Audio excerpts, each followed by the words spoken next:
test of the NOAA Weather Radio Alert System.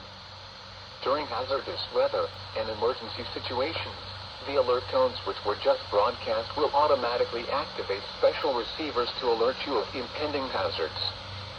This test is normally conducted weekly around 11 a.m. If hazardous weather is imminent or occurring, the test may be canceled.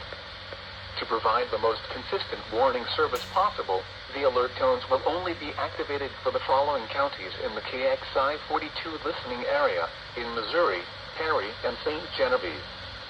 In Illinois, Randolph and Perry. If your receiver was tone activated, the alert function will automatically reset after the test. This concludes our test for this week, and we will now resume normal programming. Thank you.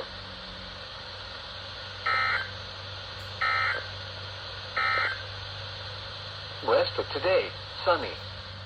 A slight chance of